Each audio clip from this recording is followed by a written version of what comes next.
এক সপ্তাহের অস্থিরতায় চাল সরবরাহ ব্যাহত হলেও তা কাটতে শুরু করেছে দেশের অন্যতম বড় চালের মোকাম কুষ্টিয়ার খাজানগর থেকে স্থানীয় প্রশাসনের সহায়তায় ঢাকাসহ সারা দেশে চাল সরবরাহ হচ্ছে।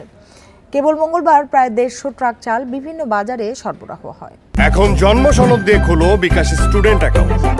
নিজের বিকাশ নিজে কর। দেশের পরিস্থিতি স্বাভাবিক হতে শুরু করায় দুশ্চিন্তা কমেছে কুষ্টিয়ার খাজানগরের চালকল মালিকদের।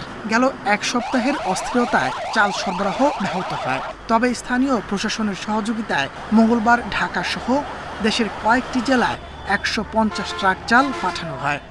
কোম্পানি বলছে আপনাদের র্যাব সহযোগিতা করবে, যতদূর আপনারা যাবেন র্যাব পুলিশ আপনার পর্যায়ক্রমে পৌঁছায় দিবে। এই মুহূর্তে চাউল পরিবহন করার জন্য সরকার আমাদেরকে সিকিউরিটির ব্যবস্থা করছে, পুলিশ, র্যাব, বিজিবির মাধ্যমে।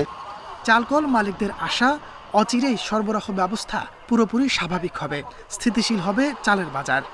সার্বিক সহযোগিতায় আমরা এই পণ্য দেশের বিভিন্ন প্রত্যন্ত অঞ্চলে পাঠিয়েছি, যাতে তৃণমূলের ভোক্তারা কোনোভাবেই সরবরাহ বিঘ্নিত জনিত কোনো ক্ষতিগ্রস্ত না হয়।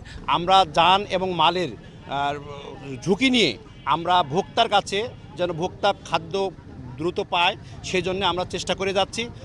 ব্যবসায়ী এবং পরিবহন খাতের নিরাপত্তায় সর্বোচ্চ সহযোগিতা করা হচ্ছে বলে জানিয়েছে স্থানীয় প্রশাসন। যতদিন এই ধরনের চাহিদা থাকবে ততদিন আমরা নিরাপত্তা ব্যবস্থার মাধ্যমে এই সরবরাহ লাইনটা আমরা ঠিক রাখবো, যাতে কোনো ধরনের মানুষ ক্ষতিগ্রস্ত না হয়, ব্যবসায়ীরা ক্ষতিগ্রস্ত না হয় এবং মানুষের চাহিদা যেন কোনো ঘাটতি না থাকে। চালবাহী ট্রাক এখান থেকে ঢাকায় পৌঁছাবে, সেটি আমরা এসকর্ট করে আমাদের জেলা পার করে দিব এবং আমরা সরকারের সাথে কথা বলেছি যে জেলাগুলো এই পথের মধ্যে পড়বে সকল জেলা থেকেই নিরাপত্তা প্রদান করা হবে। মঙ্গলবারের চালানে কুষ্টিয়া থেকে প্রায় 3000 টন চাল দেশের বিভিন্ন বাজারে সরবরাহ হয়।